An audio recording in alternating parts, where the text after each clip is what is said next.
Good morning, everyone. I'd like to welcome and thank you for joining this meeting of the Finance Committee of the U of L Athletic Association Board of Directors.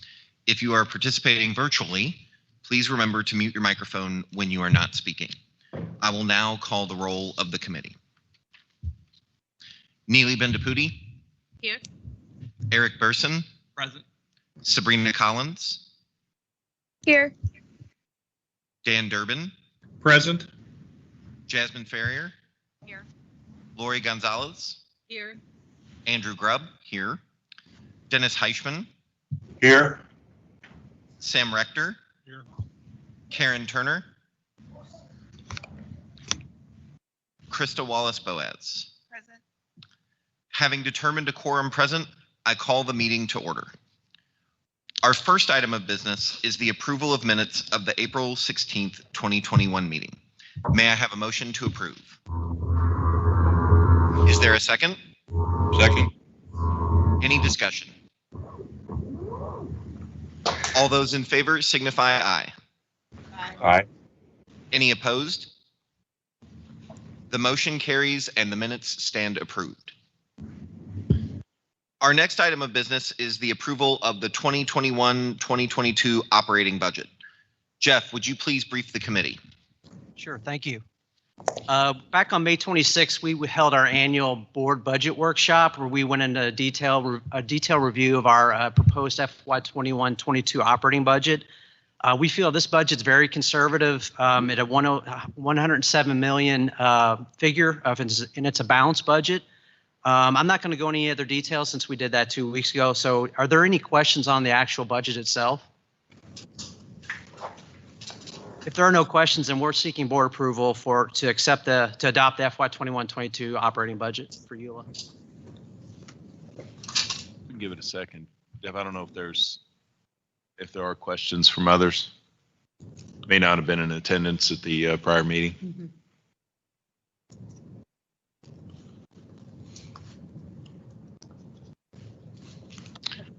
Okay, Jeff. All right, thank you, Jeff. With that, may I have a motion to approve the 2021-2022 operating budget? Is there a second? Any discussion? All those in favor signify aye. Aye. Aye. Any opposed? Any abstention? The motion carries, and possibly in record time. Our last item is an update on ULAA financials. Jeff, would you please brief us on that? Sure, thank you. Jay, can you put PowerPoint? Thank you.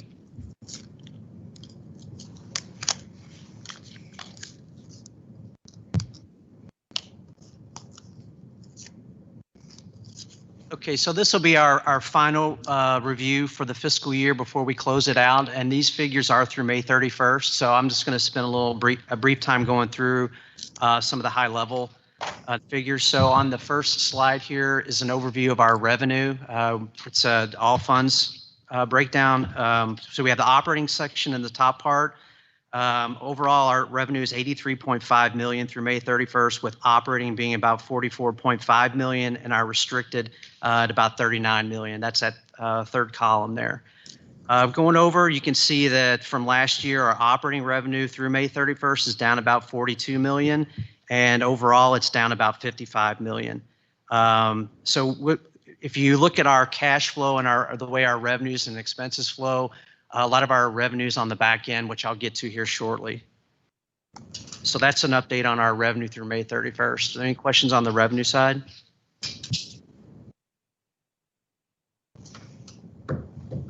Okay, if there's no questions on revenue, I'll just turn to the expense on the next slide. So this is all funds. If you look at that third column, we're at about 110.6 million through May 31st, which is compared to last year's down about 31 million.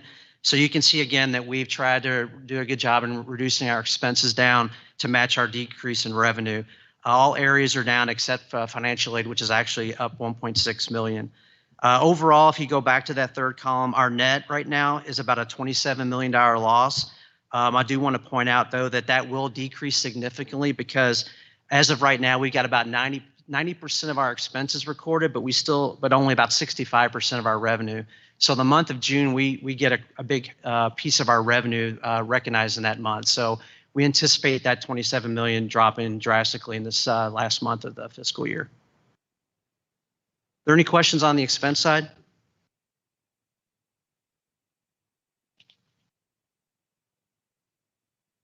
Okay, if there's no questions on the expenses, this is our overview of our COVID expenses. Right now we're at about 1.2 million across the 2 fiscal years. It's starting to slow down. I think back in March or April when I gave you the number, it was down. It was about 900,000 or a million. So you can see it just kind of ticked up about 200,000 since that time. So the expense side's really starting to slow down, which was expected. And then another change from the last reporting is the CARES reimbursement. We received 800,000 back from the CARES money to help offset our expenses. So you can see that's now at 874,000. Are there any questions on our COVID? Okay, if not, just briefly look at our outlook. Just an update on the next slide. We've been talking about our mitigation plan. We're in the final phase. We have 1 month left of, so I thought I'd give an update here. Again, any money that is reclaimed goes back to our contingency to help offset our revenue shortfall. This is just an overview of our phase 4, which was basically January through June. And if you look to the far right 2 columns, you can see what our goal was about 6.6 million. And as of May 31st, we had actually realized about 5.5 million in savings, which all that was transferred back to our contingency. We still have 1 month left in this phase, and we have probably about 3 million in unencumbered budget balance left, and we're hoping to get at least 1 million more out of that. So that should easily push us over the target for our phase 4. Are there any questions on the phase 4? The next slide gives an overview of all phases and where we are overall. So again, looking to the far right, you can see when we started this fiscal year, our goal was to reallocate 11.4 million in those 3 different phases and in the different categories. And as of May 31st, we had exceeded that goal by about 800,000. We were at 12.2 million. And again, all that money has gone back to our contingency to help offset our revenue shortfall. Any questions on our mitigation strategy? Okay. Just final, just kind of overview on where I think we're going to be as of May 31st. We still are between 26 and 27 million in operating revenue to realize. So we're projecting our end of year revenue on operating to be about 71 million. On the expense side, we still have some unknowns. We know what our June payroll is. We have some financial aid charges coming in. We have legal, medical, and recruiting. All of our teams are recruiting, so there's still quite a bit of expense still out there. So all in all, it's probably about 8 million in June on the expense side, just in our operating, and our projected operating is probably about 84 to 85 million. Overall, all funds, including operating and restricted, I still feel we'll probably be at about a $10–11 million loss. Could be a little less depending on all the outstanding items still out there, but I still feel good we'll be in that range overall. Any other questions? Okay, thank you. All right, thank you, Jeff. These items are for informational purposes only and require no action. Having no other business to come before the committee, may I have a motion to adjourn the meeting? So moved. Is there a second? Second. All in favor, please signify aye. Aye. Aye. Thank you. The meeting is adjourned. Everybody, we have about 4 minutes. We can start at 9:15. So those of you on Zoom, you're missing out all the goodies we're going to go get right now. And so if you want to get some coffee or water, now's the time.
Good morning, everybody.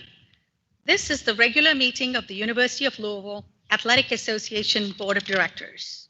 I will now call the roll. Tom Andrews, Present.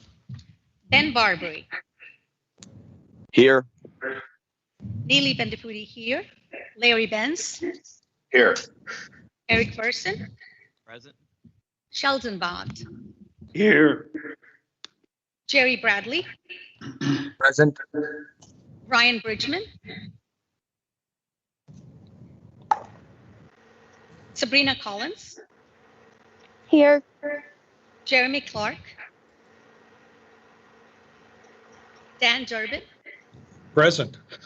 Jasmine Ferrier, Lori Gonzalez, here. Andrew Grubb, Here. Don Heineken, Here. Dennis Heischman, Here. Steve Jones, Present. Tom Meeker, Here. Sharon Moore, Here. Eugene Mueller, Here. Whitney Nash, Here. Sam Rector, Here. Jim Rogers, Shannon Rickett, Karen Turner, Krista Wallace Boaz, here. Mark Watkins, Here. Ron Wright, Right here. Cheryl Zimmerman. Here. Having determined a quorum present, I'd like to call the meeting to order. Before we begin, I'd like to recognize 4 members whose terms expire on June 30th. Ben Barbary and Sabrina Collins, our student representatives, and Professors Sheldon Bond and Don Heineken. Let me just say a few words about Ben and Sabrina, now proud Cardinal graduates and outgoing student government leaders. They have been on this board for a very interesting, and we would all agree, challenging year. And they have been incredible assets to this board, as they have been to the university. Ben is a McConnell Scholar in the class of 2021, studied political science and economics, active member of the Sigma Chi fraternity, and I am very, very proud of his involvement in Raise Red, our dance marathon, which even in a very tough year, set a record of $507,203,000. Did I say that right? $507,203 for cancer, kids and cancer prevention and cures. Sabrina Collins, what an incredible leader she's been as chair of our student government. Nominated for, in addition to everything she's done, want you to know that her work was nominated for Best Thesis in the Social Sciences this year, is a Grawemeyer Scholar, a very prestigious scholarship, as you know, student trustee on the Board of Trustees, and also, I have her permission to share, got engaged last month. So this has been an eventful year for her. I would very much like Ben and Sabrina to share a few words with us if they're so inclined. And then I would like us all to give them a big round of applause as thank you. Ben? Thank you all so much. It's been a wonderful honor to be part of this board this year. It's been an immense learning experience getting to see kind of all the ins and outs of the athletic association and how we approach all sorts of different problems and find solutions at the university level. And it's been a great pleasure. So thank you all very much. Ben, would you tell us a little bit what your plans are now? I'm kind of navigating this summer with an open mind, kind of trying to see where life takes me. I think probably in a year or two, I'll return to graduate school and try to get a master's in public administration. So I think that's what's on the horizon next. You are going to make a difference no matter what you choose to do, because that's who you are. Sabrina? Well, thank you, Neely, for those kind words. I think Ben really summed it up. This year has been challenging, but I think that I knew that U of L was resilient and that our students were resilient, but I think that these trials have just further proven that and really shown us what we're capable of overcoming. So I'm really excited for the next, generation of Cardinals to really get to experience everything U of L has to offer in person. But it has really been an honor to serve on this board and amongst, the best leaders that university has to offer. So I really appreciate all of your friendship and kindness while navigating this interesting time. I'm sure that I will also be asked what my plans are. And yeah, I'm still on the hunt for a full-time position. But yeah, so right now just enjoying the break that I really have not had for the last year. But yeah, so thank you all. Again, as I said, we have no doubt you will do incredibly well. And Sabrina, you're talking about resilience reminds me, I think this is an Emerson quote. I ought to know, but you both remind me of this wonderful quote that says, what lies behind us and what lies before us are small matters compared to what lies within us. And so very, very, very proud of you. And could we all give them a big round of applause?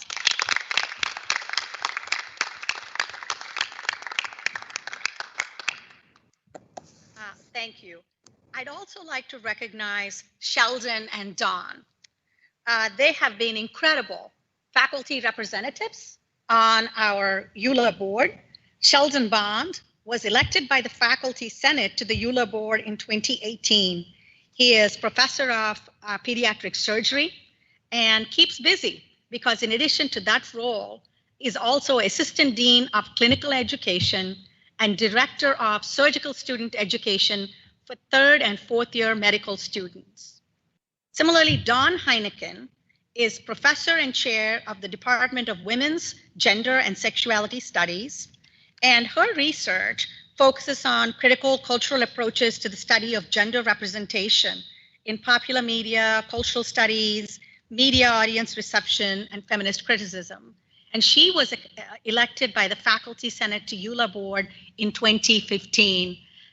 I have benefited from both of them being on this board and providing their wisdom and expertise. So I would very much appreciate both of them sharing a little bit and for us to have a chance to thank them as well.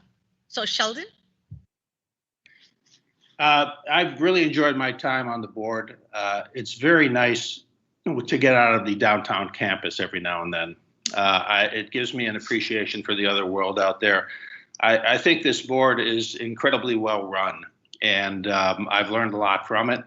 One of my intents was I used to be on the admissions committee, was to try to provide let's say a tract or some type of mechanism to take those who are not going to play professional sports, and if they desire to get into professional school, be it medicine, law, or dentistry, kind of help them to get to that endpoint. And then it could be going forward a little bit of a incentive for people who wanted to do that. And unfortunately, COVID got in the way, but maybe we can do that at a later date. Absolutely, you're not off the hook. We're going to tap you for that anyway. So well, I appreciate it. Thank you very much, Sheldon. Dawn? Yeah, thank you so much for those kind words. Wasn't expecting it. I have just had such an amazing experience serving on this board, getting to see a whole different aspect of the university, getting to see, how things function at a really high level, getting to witness some amazing leadership and really just like how incredibly well run our athletics department is. I think that's been really reassuring for me as a faculty member, at a university with such a high level sports program, just to see how well taken care of our student athletes are. It's been a really good experience for me to be able to share that information with other faculty as well. Because historically, I think that sometimes faculty have some suspicions about athletics when they're at this high level, and so I just feel really great about my experience, and I thank you for the opportunity.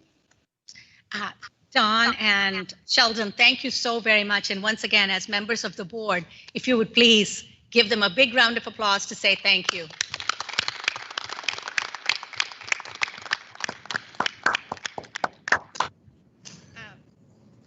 governance is a huge principle at every university and something I deeply believe in and truly believe makes us all stronger because of that. And I'm delighted that there's so much interest from our faculty in serving on this board. So, Krista, would you please share with us who has been elected by the Faculty Senate for FY22? Absolutely. Thank you, Neely. We are welcoming 2 new members to ULAA and CAP this year as part of our annual election run through the Faculty Senate. The first is Claudia Angeli.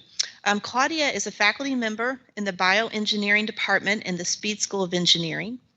She has also had faculty appointments in the departments of neurological surgery, mechanical engineering, and physical medicine and rehabilitation at the University of Louisville and the Department of Physical Therapy at Bellarmine University. Her research interest is in understanding the mechanisms of control of human locomotion following neurological injury. She is working on studies with a primary focus of activity-based retraining of the nervous system following spinal cord injury and has experience in injury prevention and biomechanical analysis of gait in sports. We also welcome Carolyn Klein. She's a former collegiate swimmer and is a professor of biochemistry and molecular genetics at the University of Louisville School of Medicine, and she also is a university scholar. Her research interests include molecular mechanisms of estrogen action, mechanisms of endocrine resistance of breast cancer, estrogen in lung adenocarcinoma, and transcriptional regulation of gene expressions, including miRNA expression. And we look forward to welcoming them and working with them over the next years. Thank you. Wonderful. As you can see, we're going to have 2 brilliant individuals join us, and we're very, very excited. And we'll do the formal introductions, of course, in terms of meeting them in October, unless the board happens to meet before then. Thank you, Krista. Our next item of business is the approval of the consent agenda. So please call out if you'd like to discuss any item further. Hearing none, may I have a motion to approve the consent agenda? So moved. Is there a second? Second. Any discussion? All in favor, please say aye. Aye. Any opposed? Any abstentions? The motion carries. Our next item is the report of the Personnel Committee.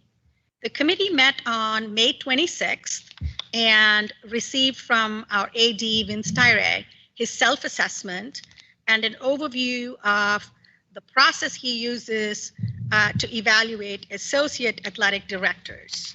And we also heard from Krista Wallace-Boas in her role as FAR.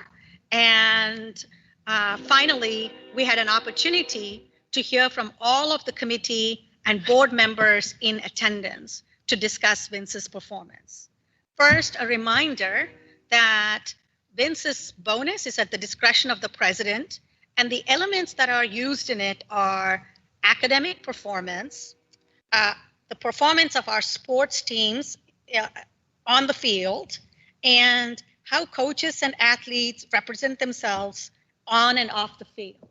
So those are the broad criteria. If there are others that you would like to see included or for us to discuss, please feel free to reach out and talk about it. I'd like to address each of those areas in terms of Vince's performance. On the academic performance, our athletes are doing phenomenally well with a 3.256 GPA and a graduation rate of 91%. In terms of how they represent themselves, very proud to share that even during COVID-19, through Vince's leadership, our student athletes were recognized as #2 in the NCAA in terms of community service. And that's the NCAA, mind you. That's really impressive given that last year we were #1. And as you can know, obviously that's a challenge that's thrown down and everybody wants to try to meet that. I also want to point out that in terms of the Learfield Cup standings, we had our highest ranking at 8 in FY20. Financial performance during a very challenging time, Vince and his team stepped up and made the tough decisions.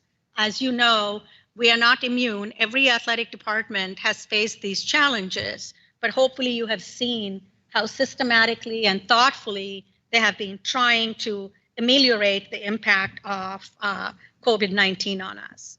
There are two other areas that I commented on that may not be as visible to everybody here.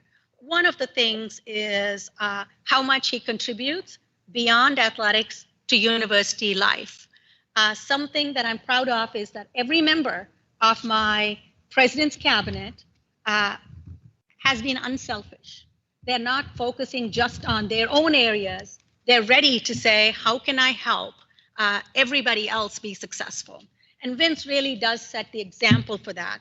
I've put him on so many committees, and because he has value and because he is unstinting and unselfish in those roles. So whether it's on my committee, executive committee, benefits and retirements, the cardinal principles, budget and finance, he's really stepped up to be a great leader. I would also like to share with you that he has become recognized and he's clearly seen as a leading force within the ACC. So from my vantage point as vice chair of the ACC now, I get to see interactions across ADs and FARs and SWAs and so on. And Vince clearly is viewed as a go-to person, both during COVID-19 and in making the tough financial and management decisions.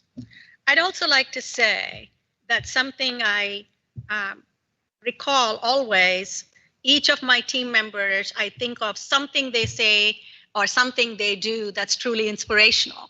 And I could rattle that off for everybody, but today we're talking about Vince. So I want to point out how he always talks about whether people approach life through an entitlement mentality or a gratitude mentality.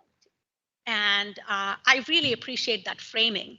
And I would say to you that in my interactions, Vince has clearly approached all these decisions with a gratitude mentality rather than entitlement. So that concludes my comments. But what I would really like to do is open it up to any members of the personnel committee or others in attendance if there's anything else you wish to add.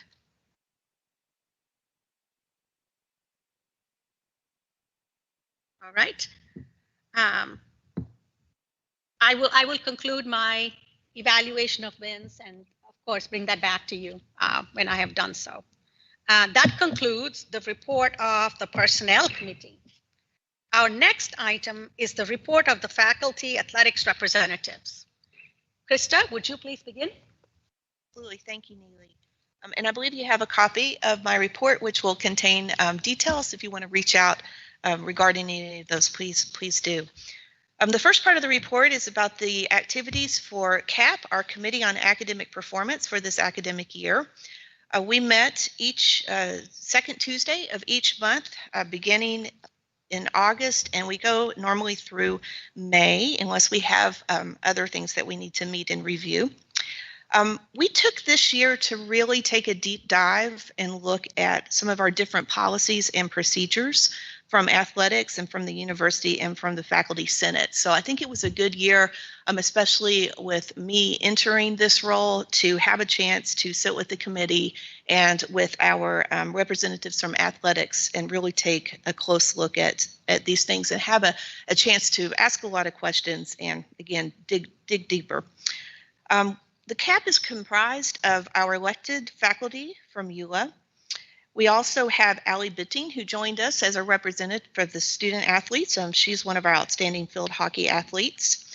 And we also had several reps from the athletic department, as well as Beth Willie from the Office of the Provost.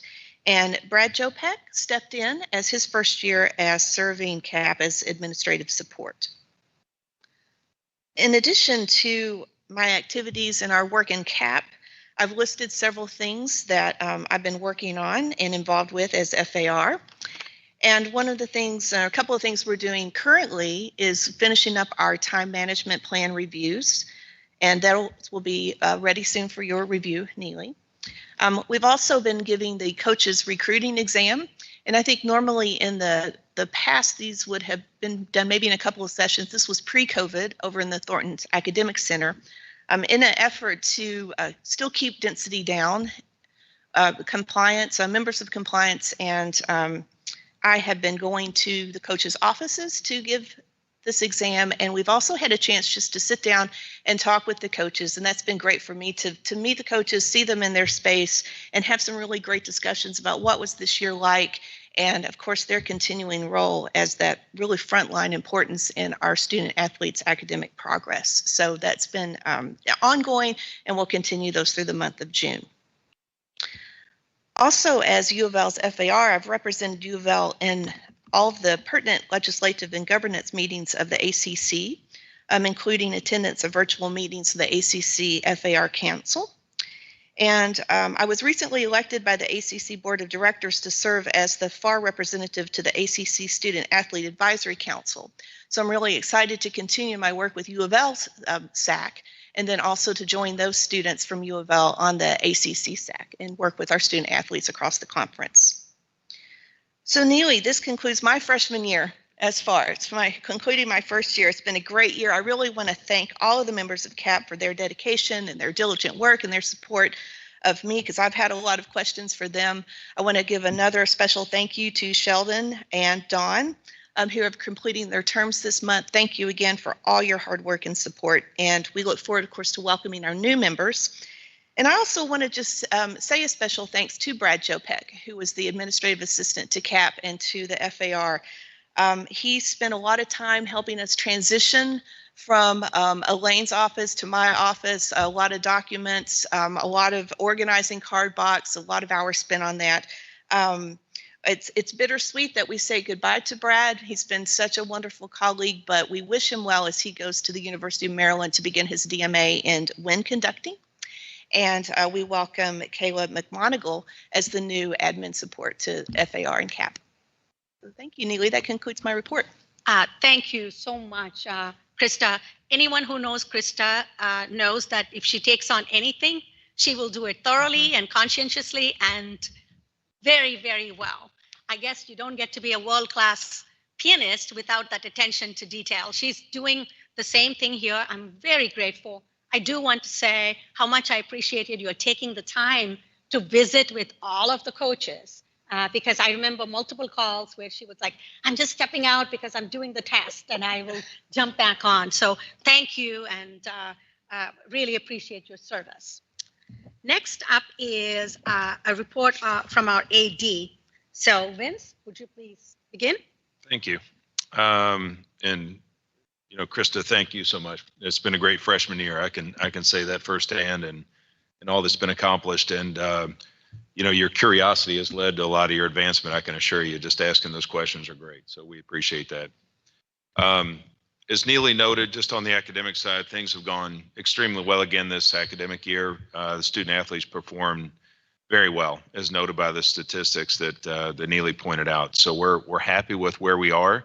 It continues to inch up a bit each year. We want to continue to see our graduation success rate inch up as it has over the last few years, from that mid 80 to the low 90, and would love to see it, you know, go even further. Love to see this thing up in the mid 90s. Community service, I think, falls in hand with, you know, the comment that Neely made that I use a lot, and that's gratitude over entitlement. We talk to the student athletes about that quite a bit. We want them to have a well-rounded experience here, so we engage them in many aspects of community service, whether it be book reading or working downtown, just a variety of things that we get them involved with, and I think it's terrific for their advancement as an individual. Financially, as noted in Jeff's report, we're in a much better spot than we ever thought we'd be in a year ago, that's for sure.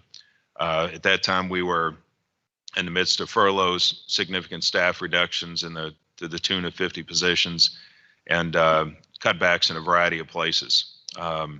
And I'm happy that we're heading towards July 1, where our staff has had a full year of salary reductions.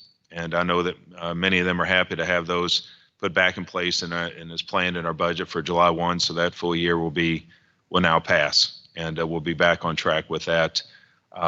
So it looks like we're heading, as Jeff mentioned, we've had kind of 10 million as the benchmark as we round out the fiscal year as the deficit, which I feel terrific about, knowing where we were and all that we've done to get there. And hopefully we'll inch it a bit lower as we round out the last of our revenue from the ACC, Learfield, other places in June. And that's the lump sum that Jeff mentioned earlier. There's a few components to that, seat donations, things like that. So we'll see where we are, but in a great place. And I think the biggest thing is the intention in the budget that we noted does not contemplate bringing back all those positions. It's moderating a few back related to the student athlete experience, but you won't see a full return to that. So what that does is really put us in great position to get back to where we were in the year prior to COVID, where we would like to see a $5 million profit or more. We have a budget that's balanced, but our goal will be to get into that position where we can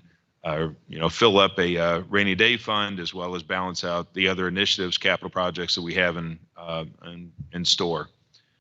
Related to the budget, I will tell you that, as you guys know, a big portion of this is related to football ticket football ticket sales. We're in a great place. Suites are around 90% or more. Premium seats are well over 90% sold.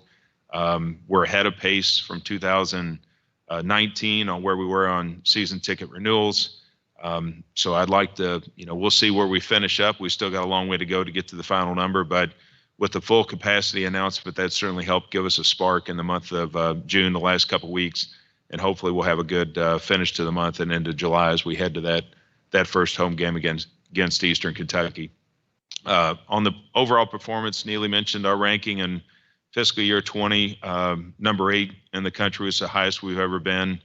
The most recent announcement this past week was we're at number 23, which would still be right in there, probably a second. And that does not include our volleyball that made it to the Sweet 16, field hockey that made it to the Final Four for the first time, men's golf who had their highest finish ever at number 9. We've got men's and women's swimming came in at number 5 and number 13. Women's basketball made it to Elite 8. So there's still more good news in here. We won 4 ACC titles in this calendar year, which is the best we've done.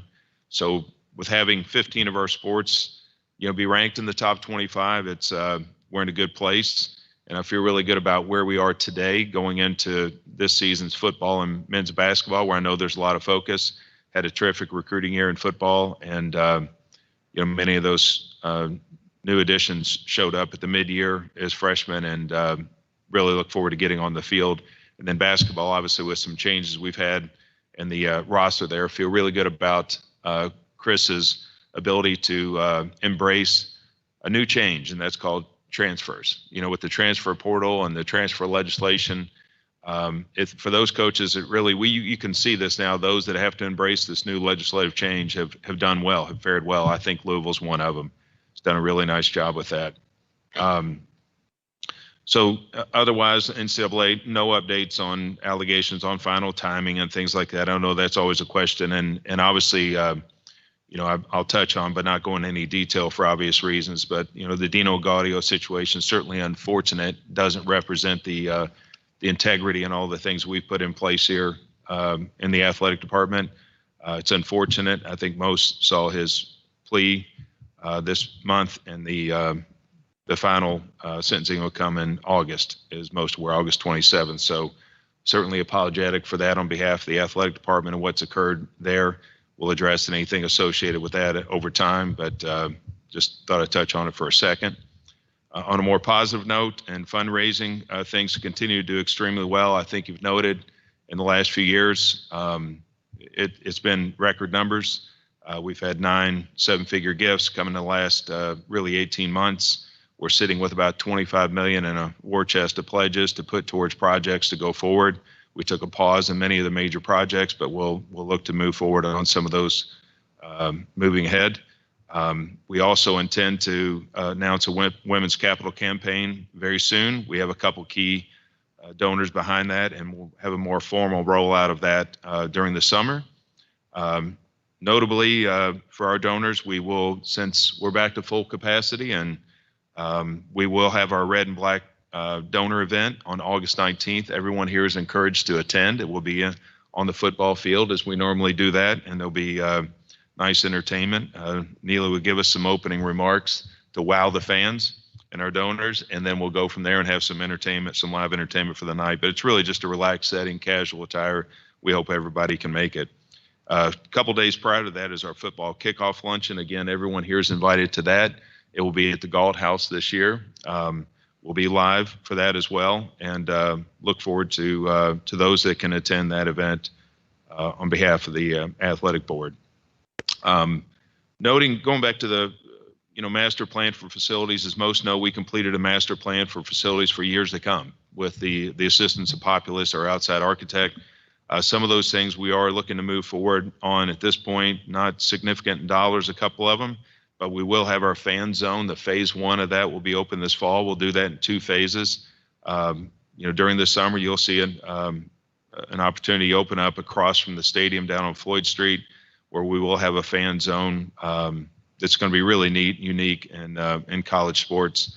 Our indoor golf facility, the inside of it's complete. Now we'll move to the exterior, and we will likely take on a naming rights for that facility, but it turned out terrific on behalf of our men's and women's golf teams with nice offices, locker rooms, etc.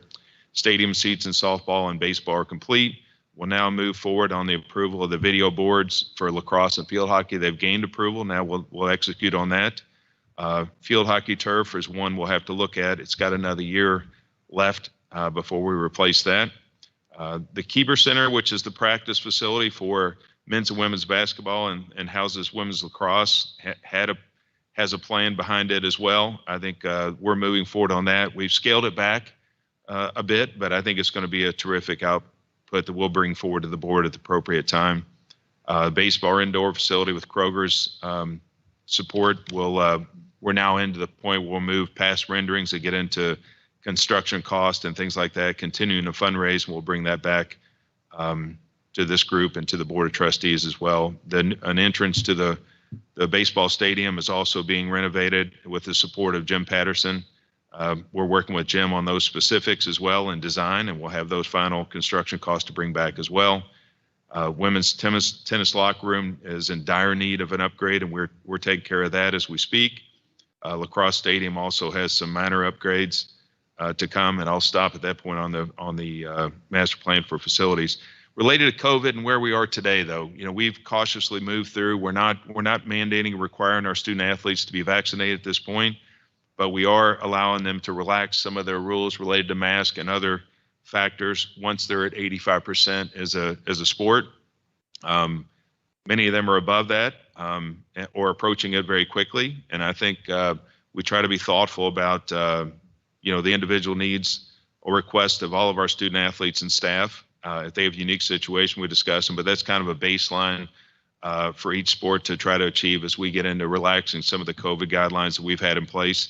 We've done that in conjunction with our medical advisors here on campus and locally, as well as the ACC Medical Advisory Group. So feel like, again, we've had great support in that area, and we'll move forward. On the head coach front, we have a couple contracts to talk about today that we'll get to on extending, and a few more that'll come due within the calendar year that I'm sure we'll talk about. We're very happy with these head coaches that we'll talk about in Dale Cowper and Mark Beckham. And then we have Coach Scott Teeter, Derek Copeland, and John Michael Hayden to come in the next fiscal year. Naming rights opportunities, as I mentioned, the exterior of the golf facility. We'll get to the football stadium at the appropriate time. After 18 months of hard work, we've been able to garner back the name of the Brown and Williamson Club. We've been able to get that back, and we'll now be able to rename that club at the appropriate time and are talking to appropriate sponsors about that. With that will come a terrific facelift with an eye on university events, as well as hosting additional weddings and other community events. At one time, it was considered the best facility site for events with, obviously the visual of Churchill Downs and the baseball stadium, and we look forward to returning that to a level where we can host many of the university events in there again. On the legislation front, name, image, and likeness is a hot topic. You're hearing of us rushing to July 1st to try to get to some decision making. The NCAA was in front of in Washington, as well as other NCAA representatives from presidents to athletic directors, et cetera, this past week in the hearings. And, my expectation is they'll, federal legislation is likely to come at some point. When, we don't know if it'll be by July 1st. My hope is to see the NCAA kind of pause a second. Let's see what comes down with the federal legislation. Here in the state of Kentucky, we do not have pending legislation to move forward on July 1st. There are 19 states that have, but we are not. I'm not totally spun up over that, to be frank. I think because I do feel that there'll be something coming soon after July 1st, if not July 1st, and we'll wait to see how that plays out. I think the key things again are, how do we talk about long-term health care? How do we talk about, making sure these student athletes graduate, affording them additional assistance? I think the key thing on the antitrust exemption is a key topic, and I won't get into all that. It will be here a while. Lastly, I would just, going back to, I'll close with saying I feel like, the finances are always a key in athletics, and really happy with what we did in the year prior to the fiscal year to COVID. Feel like that's sustainable, which means we'll be able to continue to put together reserves. Really happy with the bank financing plan that we put in place to resolve the near-term issues. The profits from fiscal year 19 help mitigate some of the shortfall in fiscal year 20, but also really pleased with the bank facility we were able to put in place with Republic Bank. But I think in years to come, it allows our goal of being self-sustaining in athletics, moving forward while building up a nice reserve. And then, as Jeff and I have talked about, highlighting some areas where we can invest, not just in athletics, but on campus. With that, I'll close and ask for any questions.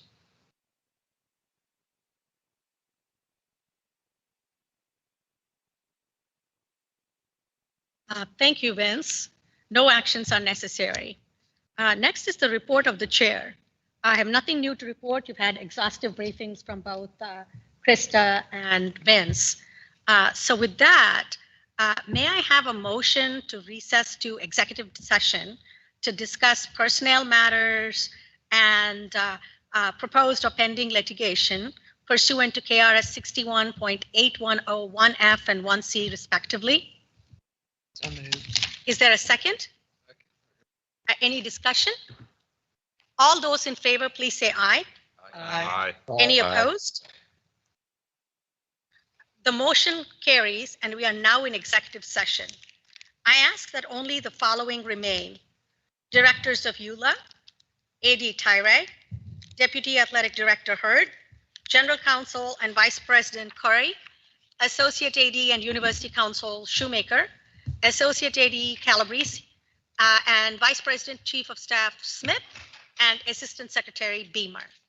To everybody else, we will alert you when we have concluded the closed session, but you may also monitor the live stream for an indication of when we resume. So if you would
We're now in open session.